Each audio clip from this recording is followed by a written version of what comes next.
شروع اللہ کے بابرکت نام سے جو بڑا مہربان نہایت رحم کرنے والا ہے۔ معزز ناظرین، السلام علیکم۔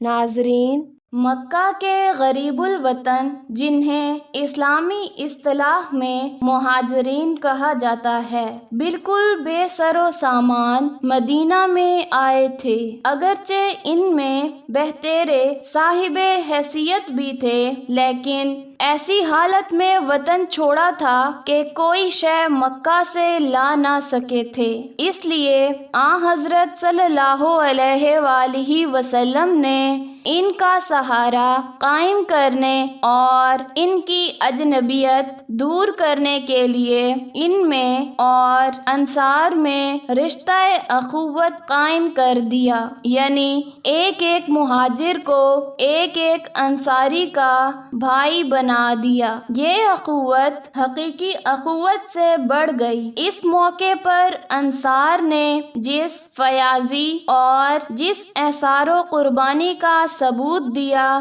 تاریخ اس کی مثال نہیں پیش کر سکتی۔ انہوں نے اپنے مہاجر بھائیوں کی حیثیت محض مہمان کی نہ رہنے دی، بلکہ ان کو مال و دولت، زمین جائیداد، کھیتی باڑی، اپنی ساری کائنات میں برابر کا شریک بنا لیا۔ اکثر مہاجرین نے صرف بقدر ضرورت نقد لے کر اپنا علیحدہ کاروبار شروع کر دیا۔ یہ رشتہ اتنا قوی تھا کہ جب تک آیت میراث نازل نہ ہوئی، اس وقت تک انصار کی وراثت مہاجرین کو ملتی تھی۔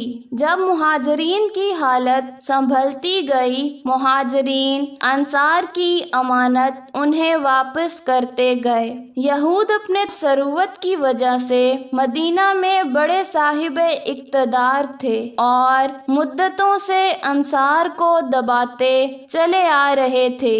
گو اب ان کا پہلا سا اقتدار باقی نہ رہ گیا تھا، تاہم انصار کے مقابلے میں ان کی امتیازی شان قائم تھی۔ اس لیے ان کی جانب سے آن حضرت صلی اللہ علیہ وآلہ وسلم کو خطرات تھے۔ چنانچہ آپ صلی اللہ علیہ وآلہ وسلم نے ان سے ایک معاہدہ کیا، جس کی اہم دفعات یہ تھی کہ خون بہا اور فدیہ کا جو طریقہ پہلے سے چلا آتا ہے وہ قائم رہے گا۔ یہود کو مذہبی آزادی حاصل رہے گی اور وہ مسلمانوں کے ساتھ دوستانہ تعلقات رکھیں گے۔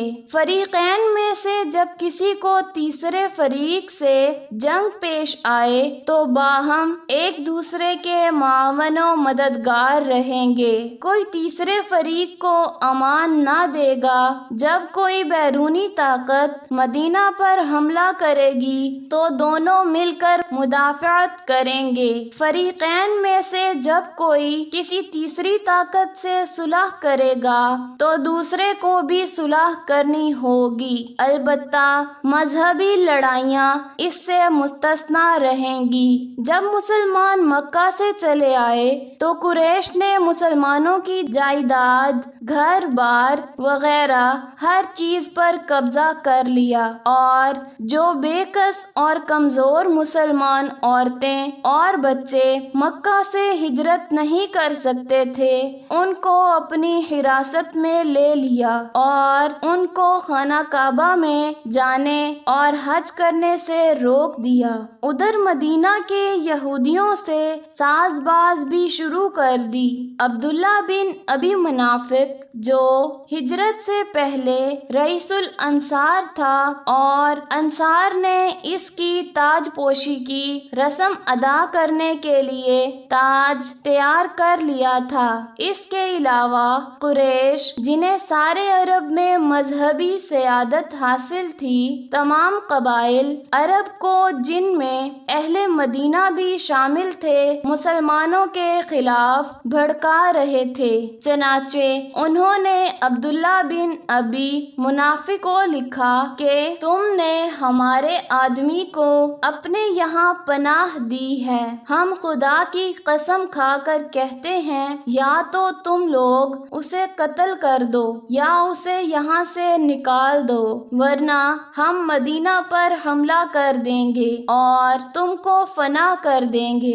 حضرت صلی اللہ علیہ وآلہ وسلم کو اس کی خبر ہو گئی۔ آپ صلی اللہ علیہ وآلہ وسلم نے عبداللہ کو سمجھایا کہ کیا اپنے بیٹے اور بھائیوں سے لڑو گے؟ اکثر اہل مدینہ مسلمان ہو چکے تھے، اس لیے عبداللہ قریش کے حکم کی تعمیل نہ کر سکا۔ انصار کی حمایت، اسلام پر قریش کا جوش غضب برابر بڑھتا جاتا تھا۔ اتفاق سے اسی زمانے میں اوس کے رئیس اعظم سعد بن معاذ انصاری عمرے کے لیے مکہ گئے ہوئے تھے اور اپنے پرانے رفیق امیہ بن خلف کے مہمان ہوئے۔ قریش کے بعض افراد نے ان سے کہا کہ تم لوگوں نے بے دینوں کو پناہ دی ہے، اگر تم امیہ کے ساتھ نہ ہوتے تو یہاں سے بچ کر نہیں جا سکتے تھے۔ سعد نے کہا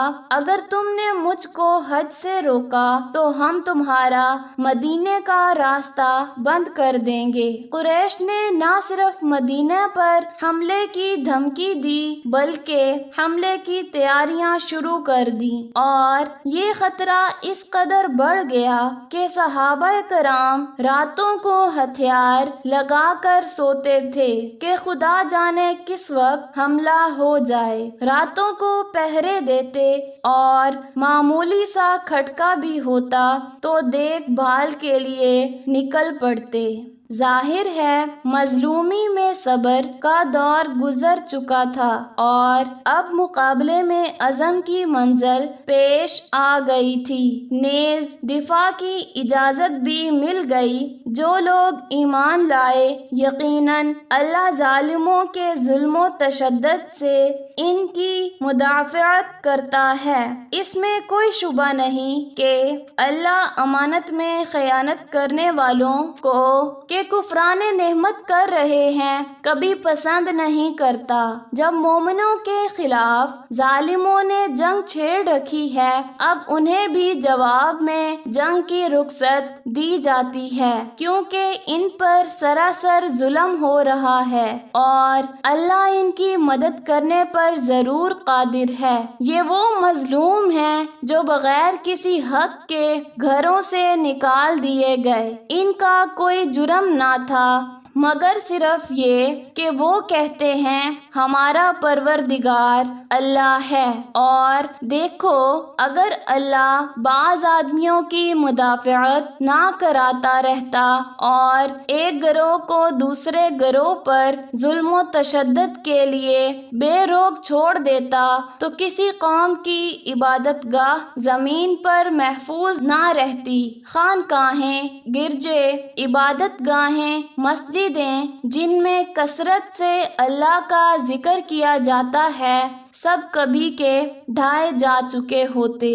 اسلام امن و امان، سلامتی، جان کا معجد ہے، رحمت و غمخواری کا بانی ہے، اس کا خدا رحمان و رحیم ہے، اس کا بنانے والا رب العالمین ہے، جس کو تمام کائنات یکساں طور پر پیاری ہے۔ رحمت و شفقت کی دعوت اسلام کی بنیاد اول ہے۔ یہی وہ قانون ہے جو رنگ و نسل کے بندھنوں سے بالا تر ہے، ادنا و اعلیٰ کی قید سے آزاد ہے۔ اسلام کا پیغمبر صرف عرب کا نہیں، گوروں اور سفیدوں کا نہیں، بلکہ تمام عالم، پورے جہان اور ساری کائنات کے لیے رحمت ہے۔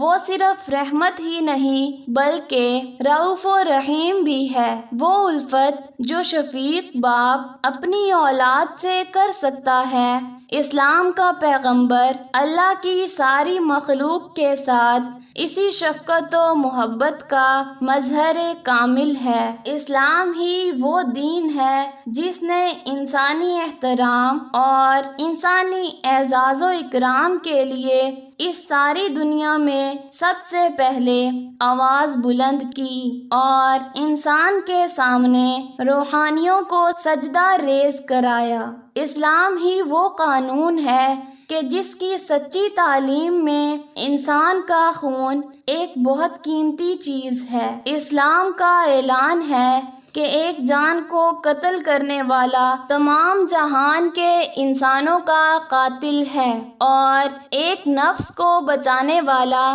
تمام نوع انسانی کا بچانے والا ہے۔ اضطراری اور مجبوری کی حالت میں اگر جنگ کرنا پڑے تو یاد رکھو، جو تم سے لڑتے ہیں ان سے لڑو۔ دشمن کے کسی بچے کو ہاتھ نہ لگاؤ، کسی کمزور اور بوڑھے پر ہاتھ نہ اٹھاؤ، کسی عورت کے خون سے ہاتھ نہ رنگو، کسی گوشہ نشین اور راہ گیر پر تیغ و تیر نہ آزماؤ، یہاں تک کہ دشمن کے مرغزاروں، کھیتوں اور درختوں کو بھی نقصان نہ پہنچاؤ۔ یاد رکھو، کوئی مکان اور کوئی عمارت بھی کسی مسلم کے جوش انتقام کی مرثیہ خواہ نظر نہ آئے۔ اسلام خود کائنات عالم کے لیے رحمت ہے، اس کا ایک ایک جز رحمت ہے، اس کا جہاد بھی رحمت ہے اور ایسی رحمت ہے جو ساری دنیا کے لیے ابر رحمت کا کام دے اور ہر ایک جاندار کو راحت و مسرت کی خوشگوار زندگی سے ہمکنار بنائے۔ ناظرین، ہر گروہ، ہر قوم اور ہر مذہب کے لیے ایک خاص امتیازی شعار ہوتا ہے جس کے بغیر اس قوم کی مستقل ہستی قائم نہیں ہو سکتی۔ اسلام نے یہ شعار قبلہ نماز قرار دیا اور اس شعار کا دائرہ اس قدر وسیع کیا گیا کہ اس قبلہ کی طرف رخ کرنا ہی اسلام میں داخل ہونا اور کفر و ظلمت کے دائرے سے باہر آنا ہے۔